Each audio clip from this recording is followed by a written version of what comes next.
Hello everyone, welcome to the course on cryptography. So under module 4, in today's class we'll discuss about computational aspects. So here now we'll turn to the issue of the complexity of the computation that is required to use this RSA. There are actually two issues to consider: encryption or decryption and the key generation. Now let us look at the first process of encryption and decryption, and then let us consider the key generation. So here we have a block diagram that shows RSA processing of multiple blocks. Here we can see the first it is showing as like different numbers. It is numbered like 1, 2, 3, 4, 5, 6 till 7. That shows the procedure from where to where the data is transferred. So in this diagram, figure A shows the general approach and figure B shows an example.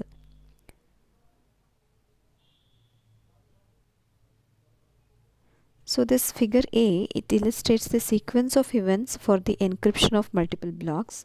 Similarly, here figure B gives a specific example, and the circled numbers indicate the order in which these operations are performed. Number 1 gives EPQ, and number 2 considers the public key for encryption, that is E comma N, and number 3 is from through the sender, that is plain text P to the decimal string. Number 4 indicates the block of numbers, considering block of numbers, and number 5 gives the ciphertext C. So it may be different ciphertext like C1, C2 till any number of ciphertexts. And 6th gives a private key. Considering the private key, the encryption happens. And number 7 is recovering the decimal text. Recovering the decimal text means it's nothing but a decryption part. So that gives a plain text in return. And figure B shows an example. Exponentiation in modular arithmetic. Both encryption and decryption in RSA involve raising an integer to an integer power, that is mod n, if the exponentiation is done over the integers and then reduced modulo n. The intermediate values would be gargantuan. Fortunately, this example shows we can make use of a property of modular arithmetic. That is, the property is A mod n into B mod n of mod n can be written as A mod B, A into B mod n. So thus we can reduce the intermediate results in modulo n. So this makes the calculation practical. Another consideration is the efficiency of exponentiation, because with RSA we are dealing with potentially large exponents. To see how efficiency might be increased, considering that we wish to compute some x power 16, a straightforward approach requires like multiplying x 16 times. Actually it is 15 multiplications.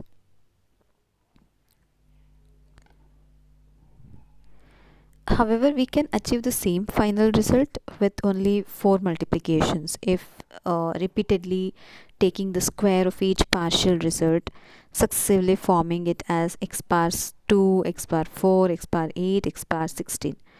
As in another example, suppose we wish to calculate x power 11 mod n for some integer x and n.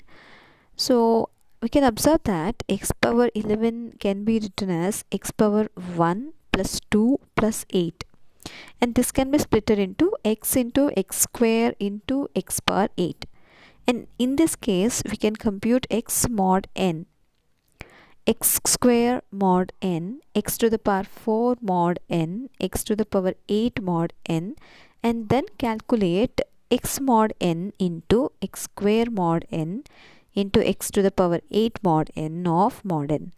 More generally, suppose we wish to find the value a power b mod n with ab and m positive integers. If we express b as a binary number, that is bk minus 1 till b naught, then we have this b can be written as bi is made 0 summation, that is 2 power I. And then therefore we can write this a power b as a to the power of summation of bi, which is not equal to 0 to power I, can be written as pi of bi not equal to 0 a power 2 power I. So a power b mod n is equal to pi of bi not equal to 0 a to the power of 2i mod n, which is equal to pi of bi not equal to 0 a to the power of 2 power I mod n mod n. We can develop the algorithm for computing this a power b mod n, that can be shown here in this table. So this table actually shows an example of the execution of this algorithm, that variable c is not needed, it is included for some explanatory purpose. So the final value of c is the value of the exponent. And considering this efficient operation using the public key to speed up the operation of the RSA algorithm using the public key, a specific choice of E is usually made. The most common choice is 65537 into 2 power 16 plus 1. Two other popular choices are 3 and 17. Each of these choices has only two 1 bits, so the number of multiplications required to perform exponentiation is minimized.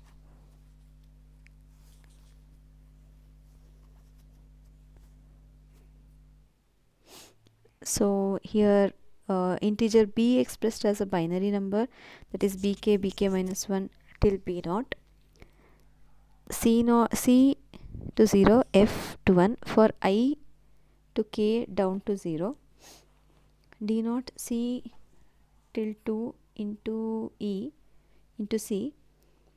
So f into f gives f mod n.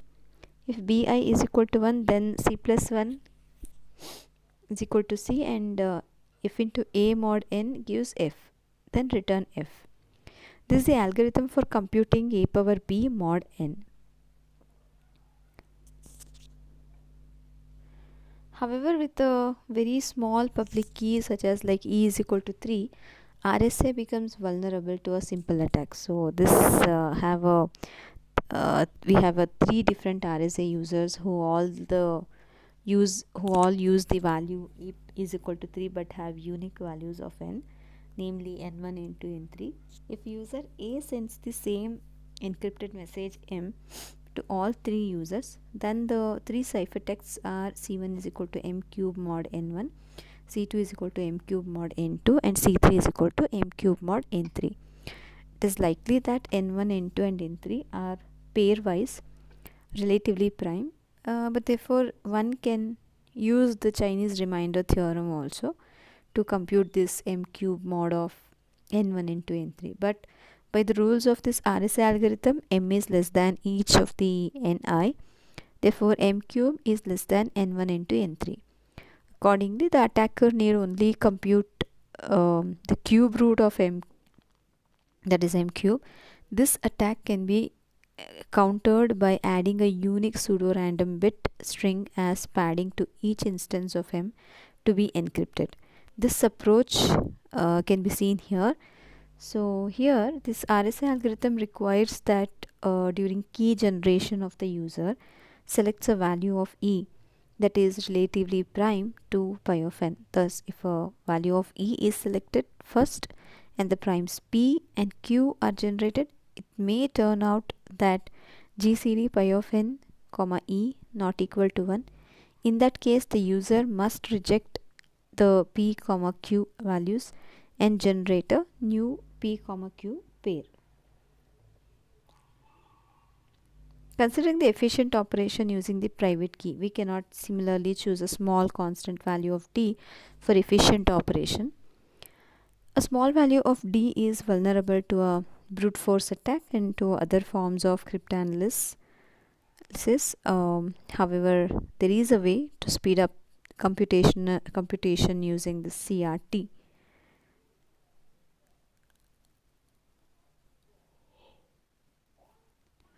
We wish to compute the value m is equal to c power d mod n. Let us define the following intermediate results.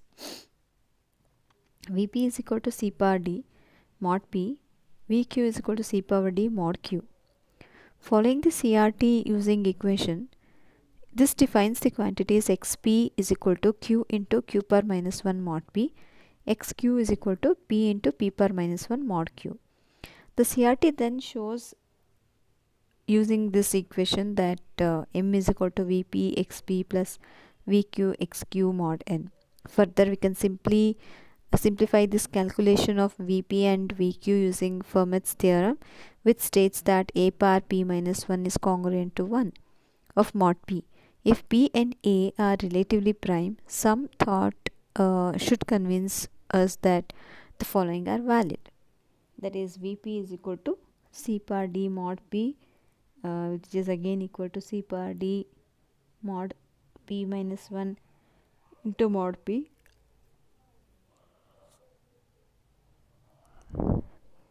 Vq is equal to c power d mod q, that can be written as c power d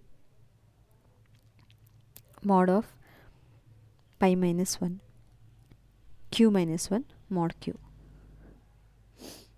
So the quantities d and d mod p minus 1 and d mod q minus 1 can be pre-calculated. So the end result is that the calculation is approximately 4 times as fast as evaluating m is equal to c power d mod n directly. Now the key generation. Before the application of the public key crypto system, each participant must generate a pair of keys. This involves the following tasks: determining two prime numbers p and q, selecting either e or d, and calculating the other. First, consider the selection of p and q, because values of n is equal to pq will be known to any potential adversary. In order to prevent the discovery of p and q by exhaustive methods, these primes must be chosen from a sufficiently large set. That is, p and q must be large numbers. On the other hand, the method used for finding large numbers must be reasonably efficient. At present, there are no useful techniques that yields arbitrarily large primes, so some other means of tackling the problem is needed. The procedure that is generally used is to pick at random an odd number of the desired order of magnitude and test whether that number is prime. If not, pick successive random numbers until one is found that is prime. So a variety of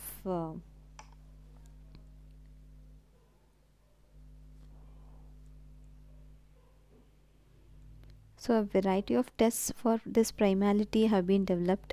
For example, it's NUT 98 for a description of a number of such tests. Almost invariably, the tests are probabilistic. That is, the test will merely determine that a given integer is probably prime. So the probability as close to 1 as desired. As an example, we can consider one of the more efficient and popular algorithm, that is Miller-Rabin algorithm. With this algorithm and most such algorithms, the procedure for testing whether a given integer n is prime is to perform some calculation that involves n and a randomly choose an integer a. If n fails the test, then n is not prime. If n passes the test, then n may be prime or non-prime. If n passes many such tests with many different randomly chosen values for a, then we can have high confidence that n is in fact prime. In summary, the procedure for picking prime numbers is as follows. Pick an odd integer n at random, that is using a pseudo-random number generator. Pick an integer a that is less than n at random. Perform the probabilistic primality test such as Miller-Rabin with a as a parameter. If n fails the test, reject the value n and go to step 1. If n has passed a sufficient number of tests except n, otherwise go to step 2. This is somewhat tedious procedure. However, remember that this process is performed relatively infrequently, only when a new pair of public and the private key is needed. It is worth noting how many numbers are likely to be rejected before a prime number is found. A result from number theory, known as the prime number theorem, states that the primes near n are spaced on the average one every in n integers. Thus, an average one would have to test on the order of integer of n integers before prime is found. Actually, because all even integers can be immediately rejected, the correct figure. Uh, so, for example, if a prime on the order of magnitude of 2 power 200 were sought, then about in 2 power 200 by 2 is equal to 70 trials would be needed to find a prime. So having determined prime numbers p and q, process of key generation is completed by selecting a value of e and calculating d, for alternatively selecting a value of d and calculating e. Assuming the former, then we need to select an e such that this GCD pi of n comma e is equal to 1, and then calculate d is congruent to e inverse. Fortunately, there is a single algorithm that will at the same time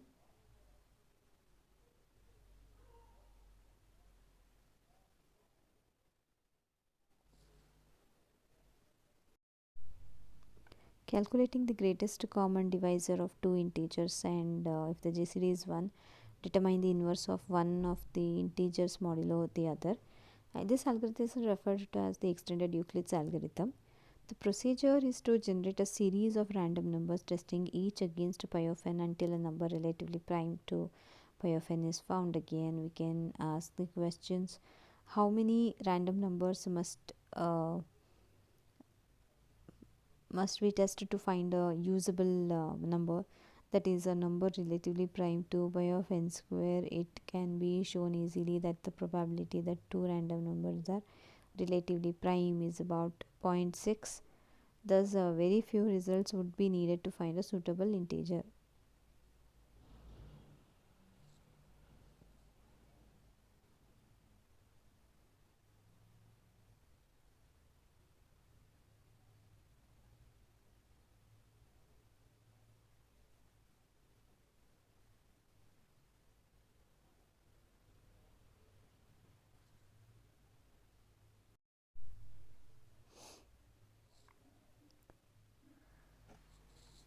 The factorizing problem. So here we can identify some three approaches to attacking RSA mathematically, like factor n into its two prime factors. This enables calculation of pi of n is equal to p minus 1 into q minus 1, which in turn enables determination of d congruent to e power minus 1 mod pi of n. Now determining the pi of n directly without first determining p and q. Again, this enables determination of d congruent to e power minus 1, and determining the d directly without first determining pi of n.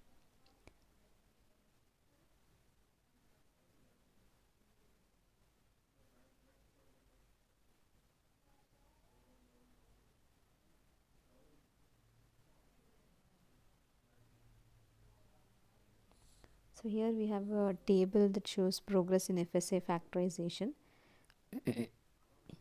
for all the number of decimal digits and all the number of bits.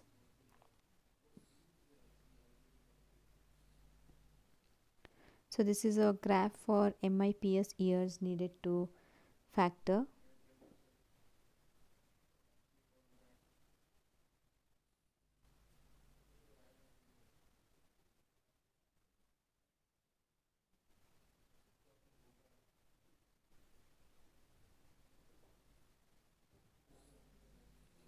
And now, considering the timing attacks, if one needed at another lesson about how difficult it is to access the security of a cryptographic algorithm, the appearance of timing attacks provides a stunning one. Paul Kocher, cryptographic consultant, demonstrated that a snooper can determine a private key by keeping track of how long a computer takes to decipher messages. Timing attacks are applicable not just to RSA but to other public key cryptography systems. This attack is alarming for two reasons. It comes from a completely unexpected direction and it is a ciphertext only attack. Timing attack is somewhat analogous to a burglary, that is guessing the combination of a safe by observing how long it takes for someone to turn the dial from number to number. So we can explain the attack using modular exponentiation algorithm, but the attack can be adapted to work with any implementation that does not run in fixed time. So in this algorithm, modular exponentiation is accomplished in bit by bit with one modular multiplication performed at each iteration and an additional modular multiplication performed for each.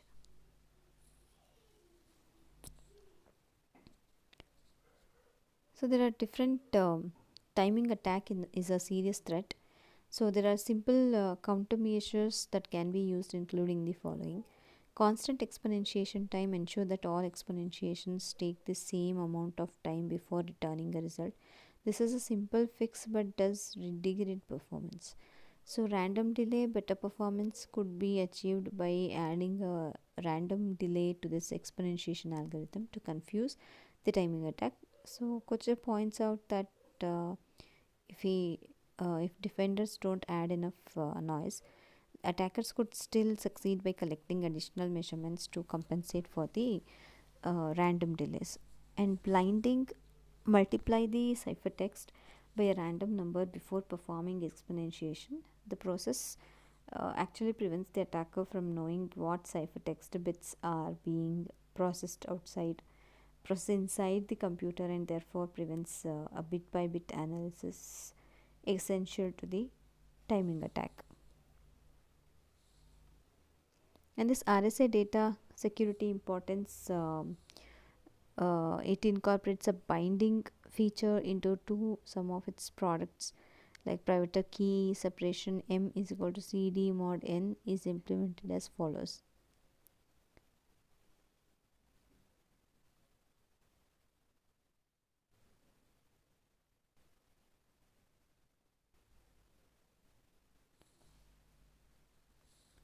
So next is fault based attack, like it's still another unorthodox approach to attacking RSA is reported. So the approach can is an attack on a processor that is generating RSA digital signatures.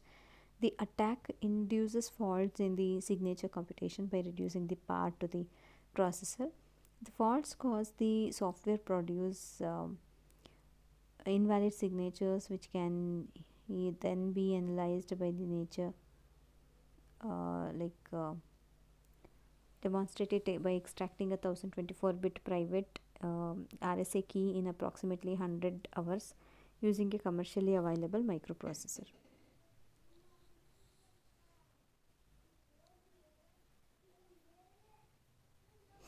This is a block diagram of this encryption using optimal asymmetric encryption padding, uh, which is consisting of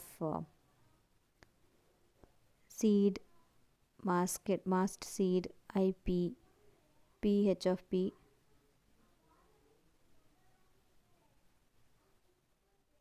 padding M.